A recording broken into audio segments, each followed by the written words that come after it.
If you follow the NFL, then there's no way you haven't heard the name Micah Parsons at least once.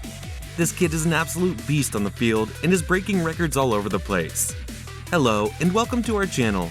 Today, we are going to talk about Micah Parsons and how good of a player he is. So, let us begin.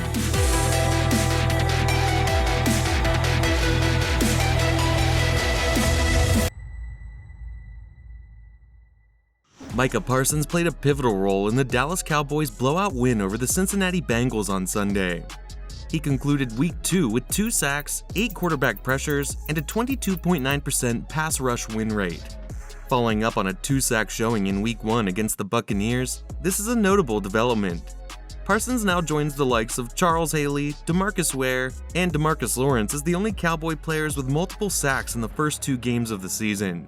With his play on Sunday, Parsons set an NFL record by recording his 17th career sack in 18 regular season games. The pressure, Burrow looking for somewhere to go, and Micah Parsons says, "I'll take you right here at the 31. Having broken the record for the fastest person to reach 15 sacks last week, Parsons is now one of only 6 players in history to earn 2 or more sacks in a game 5 times in a player's first 20 games. Micah's accomplishments in fewer than 20 starts are astounding. Within this period, he's on pace to set a new record for most sacks in a single season by a player in the league. Although he was chosen as a linebacker and played there for a portion of the season, Lawrence Taylor's impact on the field was greater than that of TJ Watt and Aaron Donald combined. Micah Parsons will finish the season with 20 or more sacks now that he is lining up as the team's primary edge rusher. He has the best season we have seen from any pass rusher in recent memory, and perhaps the best of any defensive player ever. With 13 sacks and the best pressure rate of any pass rusher in the NFL at 22.4%, Parsons entered the debate as one of the league's finest pass rushers last season after being named Defensive Rookie of the Year by a unanimous vote of the league's head coaches. And that's not even counting the 20 tackles for losses among his 84 total stops. Let's take a look at Parsons' story. Parsons did not come from a well-off family. Instead, it was the opposite. He had 2 siblings, and their parents had to juggle multiple jobs to make a living and support their family. One story that Micah often tells is of the fights that he and his brother used to get into. Before Micah Parsons hit a pitch in T-ball, the other 5-year-old shouted, "Back up!" He dominated opponents in Pee Wee football at Sunshine Park, won national titles in youth wrestling, and dominated high school basketball. Around here, the term different is often used to describe someone with outstanding expertise. Parsons is unique in terms of athletic ability. His narrative resonates in Pennsylvania's capital while being unique. Parsons said that if football works out, I want to be one of the best. Changing lives would be my other goal. God gave me tremendous talents and means to achieve where I am today. He intervened to rescue me when I made mistakes. He made me more resilient. You may fail, but you won't fail today, he said. You could stumble, but not today. You may pass away, but not today. I only sense a progression in our relationship. After school, the 3 Parsons children would ride the bus together back to their uptown home at 2255 Jefferson Street. Micah struck up conversation with a fellow elementary school student on the bus one day. The opponent issued a challenge, and Micah was willing to take it. At the bus stop, they were planning to engage in combat. His older brother warned Micah's older brother, Terrence Jr., 4 years older than Micah, that he would be held responsible if Micah hit his younger brother. After a brief pause, the bus screeched to a halt. A large group of people all piled out to watch the fight. Micah struck the child, and the rest of the kids began pursuing Terrence. As the kids rushed and jumped Terrence, Micah, who was probably around 7 at the time, could only watch.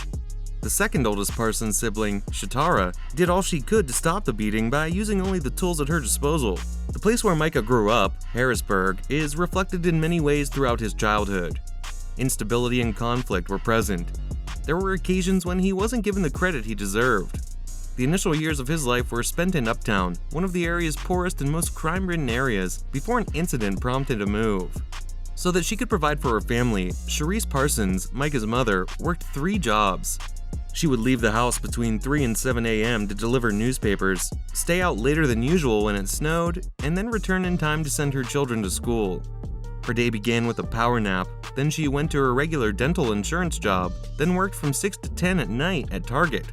It was Parsons' mother who's been an ideal for him. Seeing her work this hard made him a fighter, and today he is known as the best of the best. Micah has never developed a tolerance for failure. When his siblings blocked his shot and beat him in playground basketball games like Knockout in 21, he became angry. He recalled crying following Penn State's 6 defeats in 2 seasons of NCAA football. In high school, he played Connect Four at a friend's home and recently lost terrible at chess. He acquired applications, studied and practiced techniques, and then challenged the victor. Those rematches were won by Micah. Micah lost to Jennings in bowling 2 days in a row a few years back. Micah went back to ABC North Lanes in Harrisburg by himself to bowl. Earl Berger, the manager of the local bowling alley, said that he suggested using a 15-pound ball rather than an 8-pound one. He also gave advice on how to get consistent spin while advising acquiring one's own pair of shoes and ball. For several hours straight at a time, Micah practiced. That rematch was also won by him. He now has 8 bowling balls, and his finest individual performance was a 277. Everything always has a solution, Micah said. You only need to locate it, or to have the motivation to work hard to find it. Just so I can claim I defeated you, I look for things that might emotionally devastate individuals. Beating someone is the best feeling there is. Micah is probably more competitive than physically active, which is noteworthy. Understanding not just how he got to the NFL, but also why it's plausible to think that he hasn't even begun to touch the surface of the player he can be, depends on the fact that the 2 characteristics coexist in the same individual. Micah, 22, hasn't spent a lot of time at linebacker, which is where he mostly plays for the Cowboys. He mostly played end in high school while on defense. He chose not to participate in his 3rd collegiate season in 2020, citing COVID-19 and the welfare of his family. Because of this, even though he was an All-American as a sophomore and led Penn State in tackles as a freshman, much of the solution still has to be understood. Micah has been dubbed the most competitive athlete Brent Pry has ever taught by the linebackers and defensive coordinator at Penn State. Micah had some academic difficulty for a while. At the elementary school level, he had a teacher and a principal who both foretold that he would fail. Micah's failure in 7th grade did not stop him from making his friends giggle. When his parents made him say it again, the youngsters who had been laughing at him and calling him dumb before became even more amused. Micah decided to transfer from Central Dauphin High School to Harrisburg High. Micah was welcomed with open arms by both the school and the team. He did more offensive work. His number 23 jersey will be retired by the Cougars because they didn't lose again until the state championship game.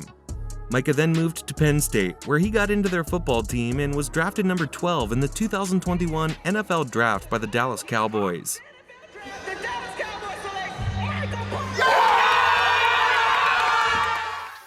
But even then, adversity did not leave him alone. It started with what college football players call standard locker room activities. Micah allegedly hazed Isaiah by pouring water over his head. Naturally, this made Isaiah angry, so Isaiah took revenge by dousing Micah in Gatorade. Isaiah's official 2020 statement details how this led to Micah punching and choking Isaiah. Isaiah drew a knife in self-defense, and Micah was forced to retreat. Isaiah reported the incident of aggressive misconduct in 2018 to Coach Franklin immediately after it occurred. Isaiah claims that Coach Franklin told him not to talk to the police for fear of losing Micah Parsons, and that he should have just gotten his ass whacked and not pulled a knife. Micah's wrongdoing led him to being placed on probation, and as a result, 3 of his teammates stepped forward to take over his usual bullying and harassment responsibilities. Here's where Isaiah's situation became truly critical. It is claimed that Isaiah and other first-year students football players at Penn State were subjected to a pattern of sexual, physical, and emotional harassment at the hands of their teammates. But Micah explained that he was just a kid back then, and he would not let that incident dictate who he would become later. Well, it seems Micah is not affected by this incident, as his game is at its peak, and this boy looks ready to take the football world by storm. So that is all the time we had today, folks. I hope you enjoyed the video. Do not forget to subscribe to our channel and hit the bell icon to remain updated about all our future videos. See you all next time.